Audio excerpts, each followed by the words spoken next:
मात्र कोई 8% के आसपास आपके लिटरेसी रेट आज बढ़कर 88% के आसपास हो गया था। लेकिन गत 5 वर्षों में अगर आप शिक्षा की बात करेंगे, उसमें भी मैं समझता हूं क्षति हुई है। उदाहरण के तौर पे प्रदेश में लगभग 3000 के आसपास ऐसी प्राथमिक पाठशालाएं हैं जहां पर मात्र एक टीचर है। 455 आपके प्राइमरी और मिडिल स्कूल्स डेप्यूटेशन के माध्यम से चले हैं।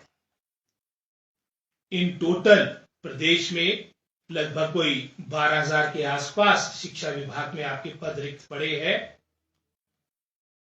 कांग्रेस सरकार और माननीय ठाकुर सुखविंदर सिंह सुक्खू जी के नेतृत्व में जो हमारी सरकार, हिमाचल जनता जनार्दन के आशीर्वाद से जो हमें जनादेश मिला, उसमें अपनी शिक्षा के प्रति अपनी प्राथमिकता दर्शाते हुए हमने कार्य करना प्रारंभ किया। उदाहरण के तौर पे अभिगत कैबिनेट में ही लगभग जो जीरो इनरोलमेंट वाले पूरे 5 वर्ष में भाजपा सरकार के कार्यकाल के दौरान 286 स्कूल थे जहां पर एक भी विद्यार्थी था, एक भी स्टूडेंट नहीं था, उन्हें डिनोटिफाई किया गया है। इसमें 228 आपकी प्राथमिक पाठशालाएं हैं, 56 आपके मिडिल स्कूल है, 56 आपके मिडिल स्कूल है। टोटल आपके 286 ये आपके शिक्षण संस्थान है जहां पर एक भी बच्चा नहीं था, जीरो एनरोलमेंट थी। यहां पर जो टीचिंग और नॉन टीचिंग स्टाफ था, इनको उन स्कूल में भेजा जाएगा जहां पर स्टाफ का अभाव है। और स्टाफ का कितना अभाव है मैंने आपको इससे पहले सारे आंकड़े दे दिए हैं।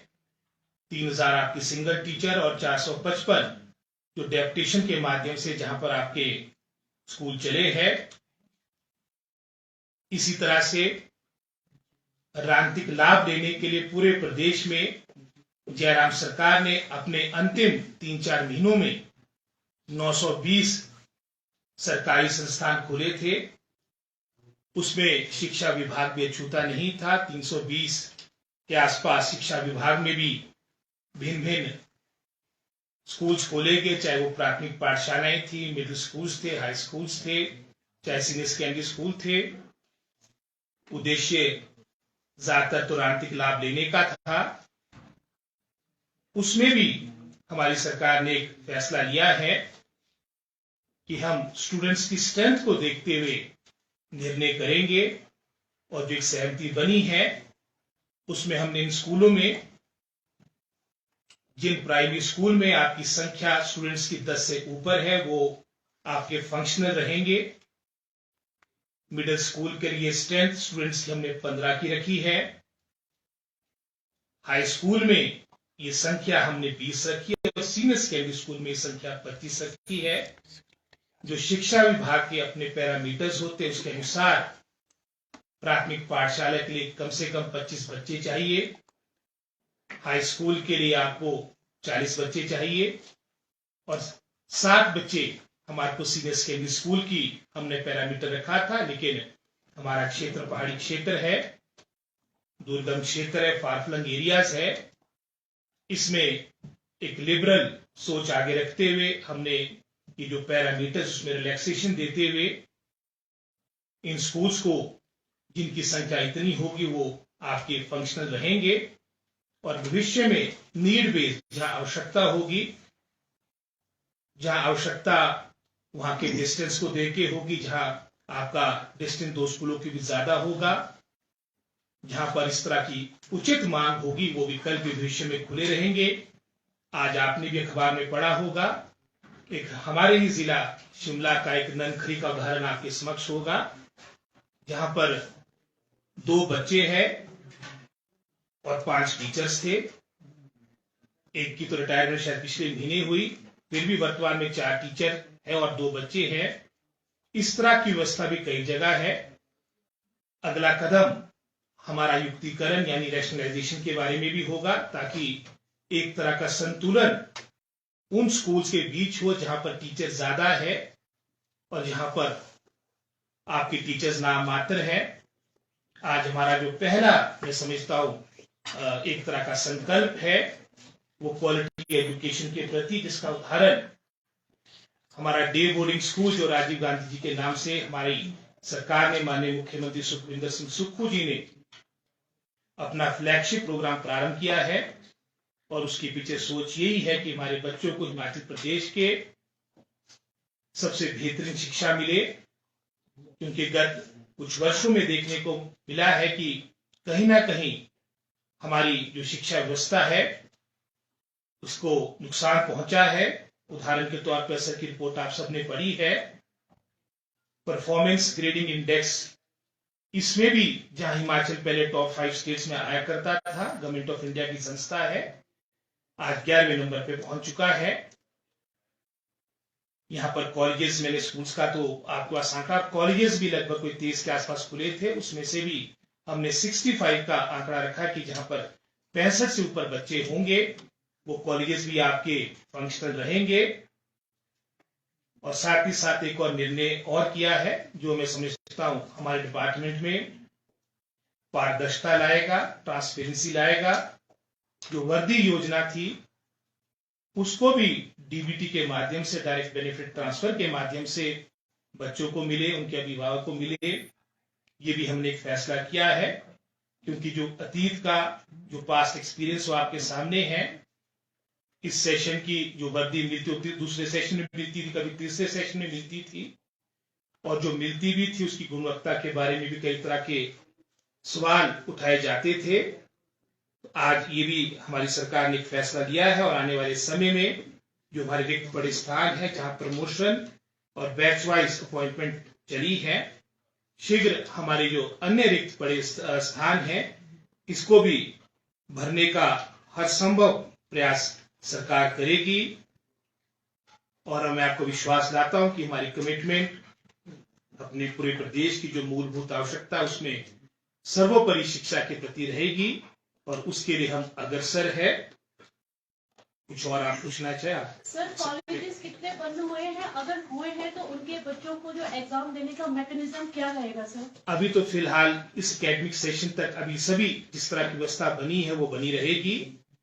इस एकेडमिक सेशन के बाद अभी जो हमारे इस 65 से ऊपर के जो हमारे कॉलेजेस वो अपना कार्य करते रहेंगे, बाकी जो नियरेस्ट कॉलेजेस होंगे उनकी एडमिशन वहां करवाई जाएगी।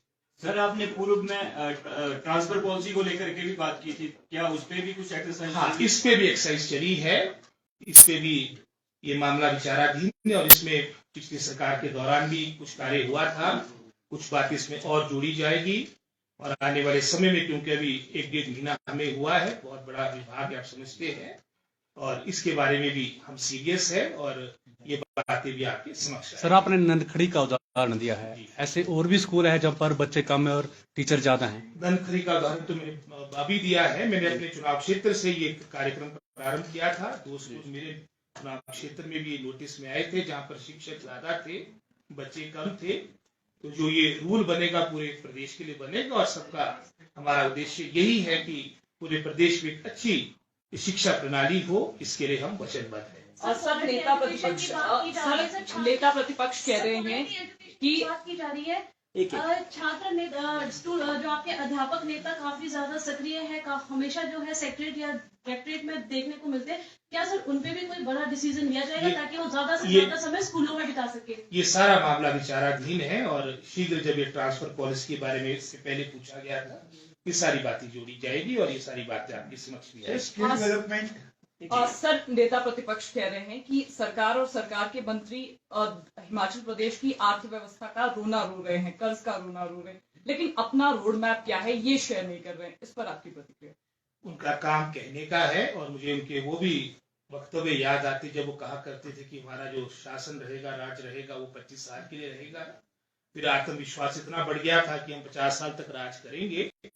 तो जनता जनार्दन ने जो भाजपा सरकार का विकास था 5 वर्ष का, उसका आईना दिखाया है, और अच्छे बहुमत के साथ कांग्रेस पार्टी को सत्ता में लाया है। ये हमारा पहला बजट होगा जो मैं समझता हूँ 17 तारीख को विधानसभा में लिए होगा, और सारा ही जो विकास से संबंधित आपने बातें कही है वो पूरे प्रदेश के समक्ष होगा। सर, स्किल डेवलपमेंट और वोकेशनल ट्रेनिंग के लिए क्या किया जा रहा है? क्योंकि देखा जाता है कि बच्चे पढ़ तो लेते हैं पर उनको एम्प्लॉयमेंट नहीं मिलती है। ये हमारी प्राथमिकता है। और जैसे अभी ये संस्थानों की बात भी आई, इसमें भी हमने एक लिबरल व्यू रखा है। जो टेक्निकल एजुकेशन से संबंधित हमारे संस्थान थे, क्योंकि स्किल डेवलपमेंट में मैं समझता हूँ कहीं ना कहीं पीछे रहे हैं। जहां पूरे कंट्री का अगर आप देखेंगे आंकड़ा मात्र 2% के आसपास है स्किल्ड मैन पावर को। जैसे इंडस्ट्रियल पैकेज प्रदेश को आया था, उसका पूरा लाभ इसलिए नहीं मिल पाया हमारे स्थानीय वासियों के कहीं ना कहीं इसका भाग था।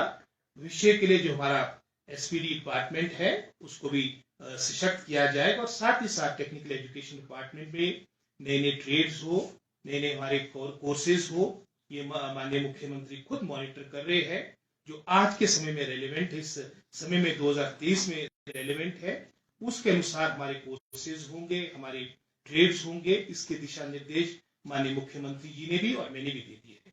और सर, जो ये शिक्षा विभाग JOA IT का मामला है और इसके साथ साथ जो अन्य मामला है, JVT के प्रशिक्षु लगातार बात कर रहे हैं, क्या इसमें ग्लिचेस को आइडेंटिफाई किया गया है? सरकार का इस पे टेक क्या है? इसके बारे में मैं समझता हूं क्योंकि होम डिपार्टमेंट से संबंधित बात है, मुख्यमंत्री कहेंगे, लेकिन हम खुद चाहते हैं कि जल्दी से जल्दी इसका समाधान निकाला जा सके। और ये प्रदेश के हित में भी है, और उन बच्चों के साथ तो हम सब चाहते हैं कि न्याय मिले। साहब, जेवीटी के जो